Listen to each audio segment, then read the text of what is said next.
Hi there, Church of Nowhere here again with angels and demons in attendance. I went to see my psychotherapist the other day, and she's a good enough therapist, all right. And she delved around in the world of pain to my disdain, opening a vein, putting me into a lane, reminding me that I am insane. But I think the world is more insane than I am. That's for sure. So then it got me. I'm all sort of. I got a toothache today, and the toothache and the psychological pain are probably related, you know. Anyway, I was thinking to myself, I'm almost prepared to believe in angels at this point because I'm so vulnerable. And the angel would say to me, would wrap me in its white, beautiful, fluffy wings, and the angel would take all the pain away from me. So I didn't have any pain anymore. And that would be lovely. But on the other hand, I have this vision of this demon, right? This proud and haughty spirit with a flaming sword. And the demon said to me, you know, don't bow down to to the MFs. Oops, I nearly said it then. Don't bow down to the evil. Here's my flaming sword, take your vengeance. Wherever the torturers and tormentors are now, I will find them for you and I'll torture them for you, for all eternity. You just have to say the word and the deed is done, like. So this is the demon with the fiery sword. And then it occurred to me that really all this is illusion and delusion. And really, all I have to do is go into my meditation, go into the quiet and listen to the voice of the silence to realize that neither angel nor demon can ever undo the past, can ever compensate for the past. And furthermore, and this is the kind of that fourth point really that you might be gathered from all this, is that the pain, the suffering, is part of who I am. It's part of what makes me tick. It's part of what motivates me creatively, and perhaps motivates me to go in to the meditation, having come to the realization that all this is illusion and delusion. All this is a matrix. It doesn't. There's no real bullets, as Neo found out. Agent Smith doesn't really exist.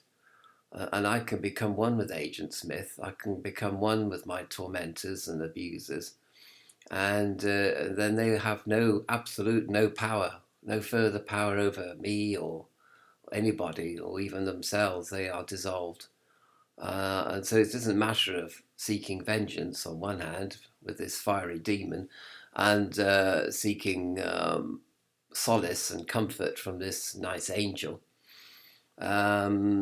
It's just that I can, the power and the pain.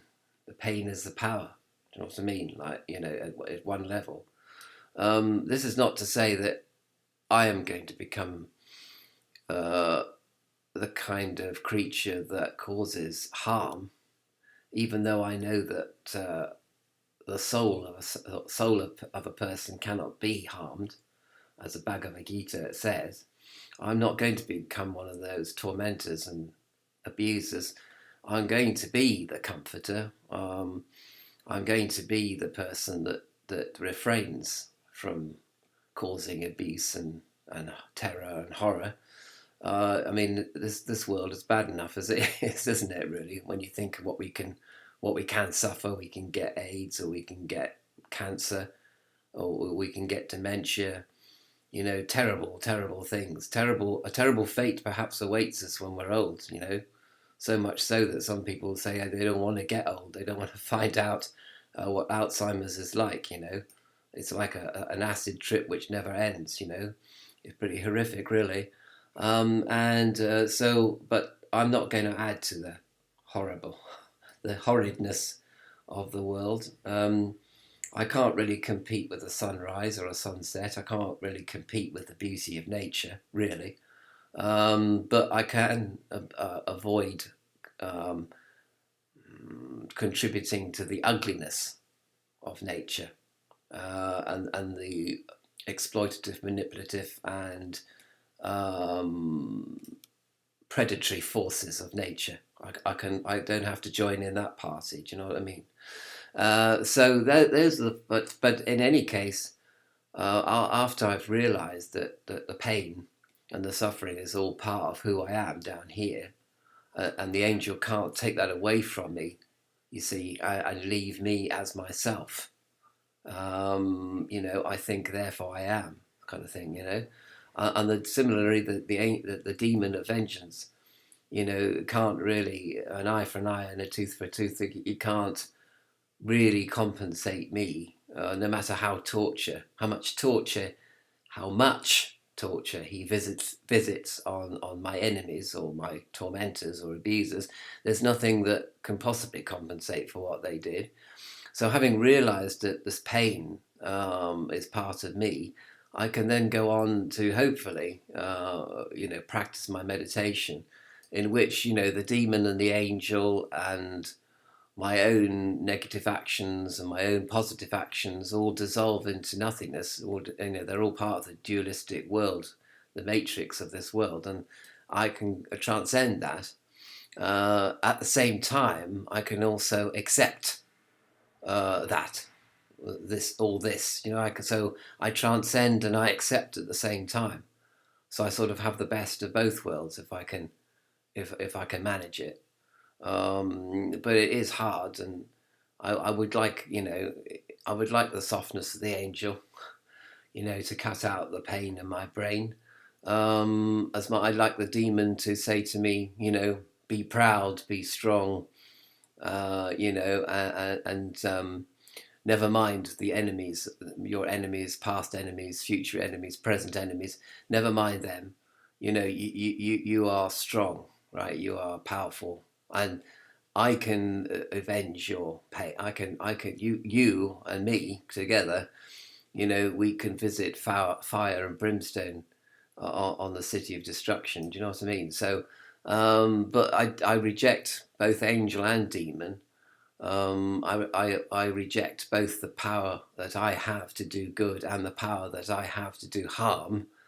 And I look through the veil of illusion, and I find a transcendence, but at the same time I also find an immanence, which is the balance basically that I seek, at least in this carnation, if there is such a thing as reincarnation, which perhaps there isn't.